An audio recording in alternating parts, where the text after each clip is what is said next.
সকলকে শুভেচ্ছা এবং অভিনন্দন। আমার আজকের এই ভিডিওটি মূলত তাদের জন্য যারা ভ্রমণ করতে পছন্দ করেন।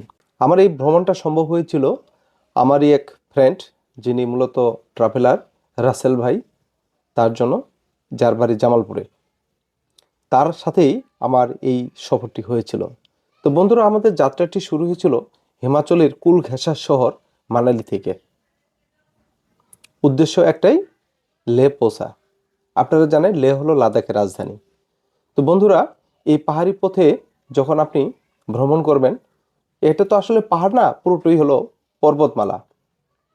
এই পর্বতের উপর দিয়ে যখন আপনি ভ্রমণ করবেন, তখন আপনার অনেকগুলো প্রস্তুতি লাগবে। তবে অক্সিজেনের স্বল্পতা এখানে হবেই হবে। তো এই জন্য আপনারা অবশ্যই অক্সিজেনের ক্যান সাথে রাখবেন। তো বন্ধুরা, আমরা যাত্রা শুরু করি সেই ভোরে। আমরা লাগেজ টাগেজ গুছিয়ে গাড়িতে উঠি। এরপরে আমরা অটল টানেল পার হয়ে আস্তে আস্তে সামনের দিকে এগোতে থাকি। আমাদের প্রথম যে পাসটা চলে আসে, এটা হলো রোথাং পাস, যেটা সমুদ্র পৃষ্ঠ হতে 3978 মিটার উঁচুতে অবস্থিত। তো বন্ধুরা, বুঝতেই পারছেন সেখানে তুষার, ঠান্ডা হওয়া, চোখ ধাঁধানো ভিউ, একেবারেই অস্থির একটি অবস্থা। এরপরে সামনে আবার এগিয়ে চললাম। রাস্তাঘাটে কত কিছু দেখলাম। প্রকৃতি যেন আমাদেরকে দুহাত মেলে অভ্যর্থনা জানাচ্ছে প্রকৃতিকে উপভোগ করার জন্য। এভাবেই চলতে লাগলাম আমরা। এরপরে আমরা পেলাম লাহুল উপত্যকা। কি সুন্দর একটি জায়গা! সেখানে বৌদ্ধ প্রার্থনার পতাকা আর নীল আকাশের নিচে অসীম রাস্তা, কি নাই সেখানে। এরপরে শুরু হলো আমাদের আরো একটু সামনে পথ চলা। আমরা পেয়ে গেলাম বারালাচাপ, যা সমুদ্র পৃষ্ঠ হতে 4900 মিটার উপরে।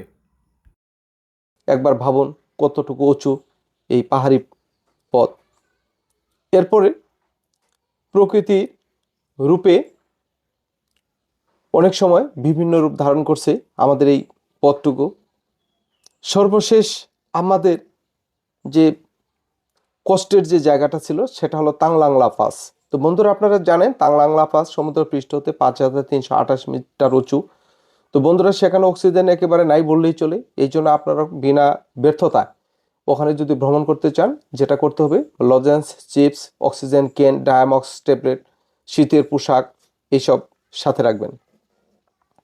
এভাবে প্রকৃতির সঙ্গে মিতালি করতে করতে করতে করতে আমরা পথ চলছি, এগিয়ে চলছি।